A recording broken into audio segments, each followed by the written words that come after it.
नेता अचंभित हैं। एक बीजेपी के नेता मुझसे बोले, भाई साहब कुछ ज्यादा ही हो गया। और यकीनी तौर पर कांग्रेस और पूरा इंडिया गठबंधन ना थोड़ा सख्ते की हालत में है। वो समझ नहीं पा रहा है कि ज्ञानेश कुमार ने जादू क्या किया। 3 लाख वोट कहां से आ गए? और ये 3 लाख वोट साबित करते हैं कि बिहार में बड़ा खेला तो हुआ है। लेकिन सवाल यह है कि ये खेला रुकेगा कैसे? क्या ये खेला बंगाल तक, फिर उत्तर प्रदेश तक और बाकी जगह भी फैलने से कौन रोक पाएगा? अभय द्विवेदी जी से मैंने शानदार बातचीत की और पूछा कि आखिर इस लंबी रेस का मतलब क्या है? क्या भारतीय जनता पार्टी अब इस तरह की साजिशें बाकी राज्यों में फैलेगी तो इंडिया गठबंधन इसको रोकेगा कैसे? शानदार बातचीत है। चलता हूं अभय द्विवेदी जी के पास। आपसे रिक्वेस्ट है, चैनल को सब्सक्राइब करिए, ज्वाइन करिए, जानते हैं बिहार में कौन सा खेला हुआ है और क्यों हुआ है। 4PM न्यूज नेटवर्क में स्वागत है अभय द्विवेदी जी आपका। भारतीय जनता पार्टी के नेता खुद नहीं मान पा रहे हैं कि बिहार का रिजल्ट क्या वाकई में असली है या फिर डिब्बे से निकाल के दे दिया गया है। कांग्रेस के कुछ नेता मान रहे हैं कि यह हो ही नहीं सकता। मैंने कांग्रेस के बड़े नेता से कहा कि अगर आप ये कह रहे हैं कि नहीं हो सकता और आप चुनाव आयोग पे फिर आरोप लगा रहे हैं तो फिर चुनाव लड़ी क्यों रहे हैं? और हकीकत ये है कि जब वोट चोरी, ईवीएम इस तरह के मुद्दे आते हैं तो फिर चुनाव को बैकआउट ही कर देना चाहिए कि भैया अगर वोटर लिस्ट में ऐसे धांधलियां होंगी, इस तरह चुनाव में बाद में अमिताभ ठाकुर है उन्होंने शिकायत की है कि जो रिजल्ट्स बताए गए उसमें कई लाख वोट बाद में बड़े हुए नजर आए, तो इस तरह की चीजें हैं तो फिर चुनाव लड़े क्यों जाए? दूसरा मैं ये जानना चाहता हूँ कि बिहार का जो नतीजा आया है उसने पूरे देश को चुनाव दिया चौंका दिया है कि भारतीय जनता पार्टी इतने बड़े मार्जिन के साथ जीत रही है, किसी को अंदाजा नहीं था। मैं चाहता हूं कि आप मुझे बताएं कि बिहार के इस जनादेश का मतलब क्या है? क्या ये ईमानदारी का जनादेश है, ज्ञानेश कुमार की कृपा और मेहरबानी का जनादेश है या कुछ और खेल है इसमें? मैं इस जनादेश की तुलना 2010 में आई हुई जनादेश से करूंगा। बिहार के 2010 में नीतीश कुमार 2005 में मुख्यमंत्री बने। मुख्यमंत्री बनते ही उन्होंने बिहार में जो कानून और व्यवस्था की स्थिति थी उसमें बड़ा भारी सुधार किया। अपहरण उद्योग जो था उसको पूरी तरीके से बंद कर दिया नीतीश कुमार ने, और सड़कें बनवाई, और बिजली की स्थिति पहले के मुकाबले अच्छी की, तो उनको सुशासन बाबू का नाम मिला नीतीश कुमार को। बिहार के लोगों ने मुद्दतों से इतना अच्छा काम देखा नहीं था, तो लोग बहुत खुश थे। जब 2010 का चुनाव हुआ तो आप जानते हैं नीतीश कुमार को 115 सीटें मिली, अकेले नीतीश कुमार को। भारतीय जनता पार्टी और नीतीश कुमार ने मिलकर 206 सीटें जीती, और राबड़ी देवी जो मुख्यमंत्री थी, तेजस्वी की मां, वो 2 सीटों से चुनाव लड़ी थी, राघोपुर से और सोनपुर से। दोनों जगह से चुनाव हार गई, और राष्ट्रीय जनता दल 27-28 सीटों पर सिमट गया। ये 2010 का चुनाव है, बता रहा हूं आपको। ये चुनाव ठीक वैसा ही है। अब इसमें ये तो समानता है इन दोनों चुनाव के आंकड़ों में। अंतर क्या है वो मैं आपके सामने रखता हूं, वो महत्वपूर्ण है अंतर। समानता भी याद करना जरूरी है और अंतर भी समझना जरूरी है। अंतर यह है कि 2010 का चुनाव, उस वक्त नरेंद्र मोदी कहीं सीन पे नहीं थे, बिहार के या देश के सीन पे नहीं। नरेंद्र मोदी को खुद ही नहीं पता था कि वो भविष्य में जाकर प्रधानमंत्री बनेंगे। तो वो तो गुजरात के मुख्यमंत्री थे, और गुजरात के संदर्भ में ही उनकी चर्चा होती थी नरेंद्र मोदी की। स्थिति ये थी कि 2025 में जब ये चुनाव होता है, तब नीतीश कुमार के प्रति लोगों में जो पुराना स्नेह था, उसका एक काफी हिस्सा इस चुनाव में देखा जाता है। जैसे जैसे चुनावी मुहिम आगे बढ़ती है, नीतीश कुमार के प्रति जो है सम्मान है, वो फिर से निकल के सामने आने लगता है। और हमारे मित्र संदीप चौधरी 5 दिन पटना में रह के आए, उन्होंने मुझे बताया कि एक भी व्यक्ति पटना में नहीं मिला इसने नीतीश कुमार की कोई आलोचना की हो 5 दिन के अंदर। आप इससे अंदाजा लगाइए कि काफी कुछ नीतीश कुमार के प्रति सम्मान था। तो इसका सीधा मतलब था कि जो जनता दल यूनाइटेड है, वो वापसी करने जा रहा है। उसके खिलाफ कोई, जनता दल यूनाइटेड के खिलाफ कोई बड़ी लहर नहीं है, ये साफ हो गया था उसमें। तो काम, इस चुनाव में जो वोट मिला है उसमें भी उसी काम का महत्व है जो काम का महत्व 2010 में था। लेकिन दो और चीजें जुड़ गई इसके अंदर। इस बार काम के साथ दाम भी है, जो 2010 में नहीं था, और काम और दाम के साथ में साजिश भी है, जो 2010 में नहीं थी। अब दाम क्या है ये तो सब लोग जानते हैं। जितने बड़े पैमाने पर चुनाव आयोग ने एनडीए सरकार को हर कॉन्स्टिट्यूंसी के स्तर पर रुपया बांटने की इजाजत दी। आप सोचिए, ये केवल 10,000 रुपए तक महिलाओं को देने वाली बात नहीं है। 11 तारीख को आखिरी वोट पड़ा था, 10 तारीख तक वृद्धा पेंशन जो है वो जा रहा था लोग महिलाओं के अकाउंट में। 10,000 की भी कई किश्तें गईं। कांग्रेस ने एक आंकड़ा प्रकाशित किया है कि प्रत्येक निर्वाचन क्षेत्र में कितना-कितना रुपया जो है ना एक-एक बाँटा गया है बहुत बड़े पैमाने पर। ये चुनाव आयोग ने ये होने दिया।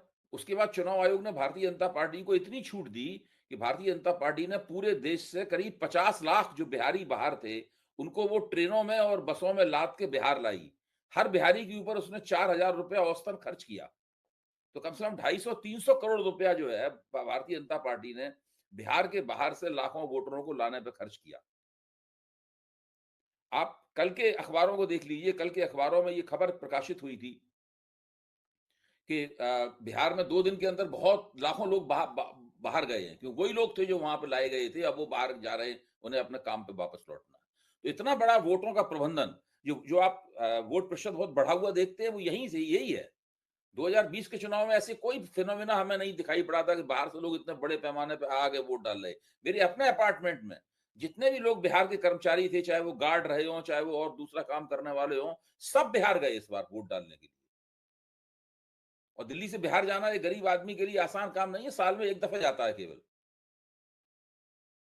तो ये स्थिति रही। ये इतना बड़ा प्रबंधन किया गया सारे देश के पैमाने पर, उससे कम से कम 50-60 लाख वोट वहां पे आए। दूसरी बात, जब एसआईआर खत्म हुई, तीसरी बात मैं कह रहा हूं, जब एसआईआर खत्म हुई, तो खुद ज्ञानेश कुमार ने एक प्रेस कॉन्फ्रेंस की। संजय जी, मेरी बात को नोट कीजिएगा जो मैं कहने जा रहा हूं। ज्ञानेश कुमार ने प्रेस कॉन्फ्रेंस की और बताया कि हमने मतदाताओं की अंतिम सूची, अंतिम ड्राफ्ट दे दिया है, प्रकाशित कर दिया है। अंतिम ड्राफ्ट के मुताबिक 7 करोड़ 42 लाख मतदाता बिहार की मतदाता सूची में पाए गए। लेकिन जब 11 तारीख का मतदान हो गया, दूसरे चरण का मतदान हो गया, तो चुनाव आयोग ने एक प्रेस रिलीज जारी की। वो प्रेस रिलीज चुनाव आयोग की वेबसाइट पर मौजूद है। उसमें उन्होंने बताया कि कितने वोट पड़े। तो जो वोट पड़े, तो वोट जो है वो 7 करोड़ 45 लाख हो गए। तो 3 लाख वोट कैसे बढ़ गए? अभी कुछ दिन तो हुए हैं वोट एसआईआर खत्म हुए। इतने दिनों में जादू की तरह 3 लाख वोट बढ़ गए। अब आप सोचिए, 3 लाख वोट जो है ना, है 3 लाख वोट को अगर आप कितनी अगर 10-10 हजार वोट जो है ना, है वोट बांटे जाएं, तो कितने कितने निर्वाचन क्षेत्रों को 10,000 वोट प्रभावित कर सकते हैं। मतलब 30-40 निर्वाचन क्षेत्र जीतने की गारंटी तो भारतीय जनता पार्टी 3 लाख वोटों से ही कर सकती है। अच्छा, अब आप आइए वोटिंग प्रतिशत के ऊपर। 2020 में जितना वोट मिला था राष्ट्रीय जनता दल को, आरजेडी को, उतना ही वोट इस बार मिला। लेकिन 40 सीटें कम हो गई। वोट उतना ही मिला है, तकरीबन 23% वोट मिला था, इस बार 22.8% वोट मिला। 0.2% का फर्क है केवल, लेकिन 40 सीटें कम हो गई। तो मैं ये बता रहा हूं कि चुनाव अभी भी टक्कर का ही था। आप देखो ना, क्योंकि सबसे ज्यादा वोट आरजेडी को ही मिला है अभी भी। पूरा आरजेडी, नीतीश कुमार की पार्टी, जेडीयू और भाजपा के बीच में 1-1, 2-2 फीसदी का फर्क है। भाई भाजपा को 18-19 फीसदी, आरजेडी को, जनता दल यूनाइटेड को 18-19 फीसदी वोट मिला है। भाजपा को 20-21 फीसदी वोट मिला है। आरजेडी को 22-23 फीसदी वोट मिला है। बस ये है तीनों बड़ी पार्टियों का खेल। और उसमें आप देखिए सीटों में कितना फर्क है। वही फर्क आप देखते हैं वहां पर 2010 में सेम। तो बिहार का जो चुनावी स्ट्रक्चर है वो क्या है, उसमें कॉम्बिनेशंस हैं। इनके पास कॉम्बिनेशन है, उनके पास भी कॉम्बिनेशन है, जातियों की कॉम्बिनेशन है। जिसके यहां जातियों का कॉम्बिनेशन ज्यादा बेहतर काम करता है वो चुनाव जीतता है। 2010 में ये आ चुका है सामने।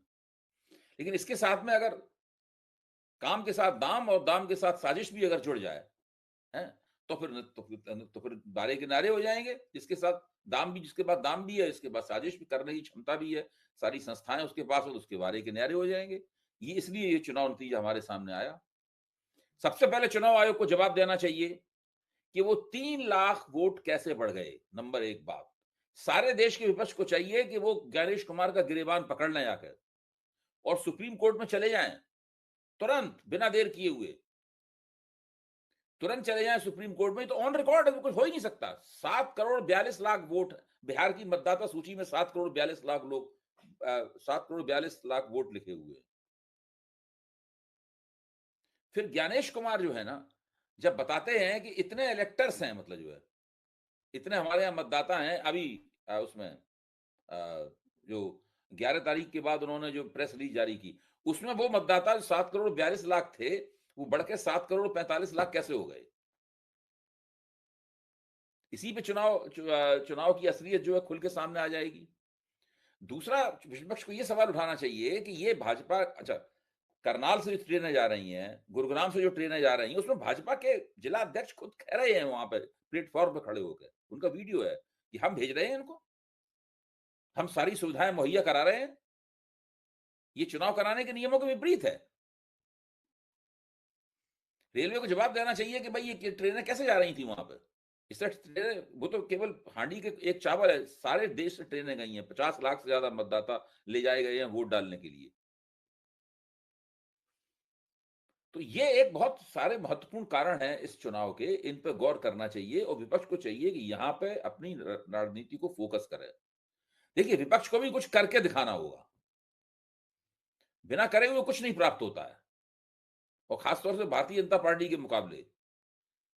भारतीय, देखिए, 2025 में, 2024 में ये चूक गए, इनका बहुमत चला गया, तो अब ये बहुत सतर्क हैं, अभी ऐसा कोई काम नहीं करेंगे जिससे दोबारा इन्हें झटका इस तरह का लगे। विपक्ष को भी मजबूती के साथ इनका मुकाबला करना होगा। अब देखिए, राहुल गांधी की एक रणनीति थी कि तेजस्वी यादव को वो मुख्यमंत्री पद का चेहरा घोषित नहीं करना चाहते थे। राहुल गांधी, ध्यान है आपको? काफी दिनों तक महागठबंधन में इस बात की जद्दोजहद चली, लेकिन बाद में तेजस्वी वगैरह ने दबाव डाल के अपना चेहरा घोषित करवा लिया। तो अब चेहरा घोषित हो गया उनका, उन्होंने सबके सामने प्रेस कॉन्फ्रेंस में अपना घोषणा पत्र भी पढ़ के सुना दिया चेहरे के तौर पे। लेकिन जैसे ही चेहरा घोषित हुआ, वैसे ही जो मुस्लिम यादव कॉम्बिनेशन है, वो निकलकर सामने आ गया औपचारिक रूप से, और भाजपा ने उसके खिलाफ एक प्रतिक्रिया इंजीनियर की सब जगह, पूरे में। और